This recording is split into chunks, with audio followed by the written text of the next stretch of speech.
Hello guys, Dilip Kundu ফার্নিচারে তোমাদের স্বাগত জানাই। আজকে তোমাদের কাছে মোচা সিপি সেগুনের যে বক্স খাটটা রয়েছে 6-7, সেটা ফাইনাল লুকটা নিয়ে এলাম। আর এটা কাস্টমারের বাড়িতে যখন ফিটিংস হচ্ছিলো সেই সময় আমি তুলে রেখেছি। তো আমরা কাস্টমারের বাড়িতেও শেষ ফিনিশিং দিয়ে থাকি। তো আমাদের জগন্নাথদা দেখছেন, আপনারা শেষ কালা পালিশের ফিনিশিংটা দিচ্ছেন। আর এটা ফিটিংস হয়ে যাওয়ার পরই করা হয়েছে। এটাও হাইড্রোলিক সিস্টেম করা হয়েছে, চাকা সিস্টেম করা রয়েছে। আর এই খাটটা কাস্টমার আমাদের কাছে কেনেননি, কিন্তু সিপি সেগুনেরই ছিল মডেলটা।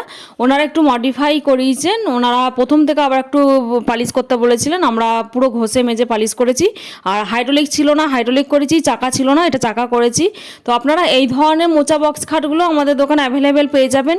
বা কারোর যদি মনে হয় যে বক্স খাট রয়েছে হাইড্রোলিক নাই, সেগুলোও আমরা করে দিই। আর আপনাদের পালিশ যদি করার ইচ্ছা থাকে তো প্রথম থেকে আমরা ঘষে মেজে সেগুলোকে আবার ন্যাচারাল গালা পালিশে ফিনিশিং করে দেবো।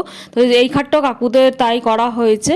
তো কীরকম লাগছে জানিও। এটা হাইড্রোলিক সিস্টেম, চাকা সিস্টেম করা রয়েছে। এটা সিপি সেগুনের বক্স খাট রয়েছে 6-7। তোমরা এই মডেলটা দেখে রাখো, এই মডেলটা তোমরা আমাদের দোকান থেকে পেয়ে যাবে। আর এটা ফিটিংসটা হওয়ার পরেই আমরা তোমাদের সাথে শেয়ার করছি। আর অল ওয়েস্ট বেঙ্গলেই তোমরা ডেলিভারি পেয়ে যাবে। আর স্ক্রিনের ওপর ফোন নাম্বার দেওয়া আছে, সেই ফোন নাম্বারও তোমরা ফোন করে যোগাযোগ করে নিতে পারো। আর স্ক্রিনের ওপর তো ফোন নাম্বার আছে, তোমরা অল ওয়েস্ট বেঙ্গলে ডেলিভারি পাবে। আমরা নিজেরাই গিয়ে ফিটিংস করে আসি, সেই দায়িত্ব আমাদের। তো তোমরা সমস্ত রকম ফার্নিচার, ইন্টেরিয়র কাজও আমাদের দোকান থেকে পেয়ে যাবে। আর এটা শেষ ফিনিশিং করছে আমাদের জগন্নাথদা। ভিডিওটা কীরকম লাগছে জানাবে, ভালো লাগলে লাইক কমেন্ট শেয়ার করবে।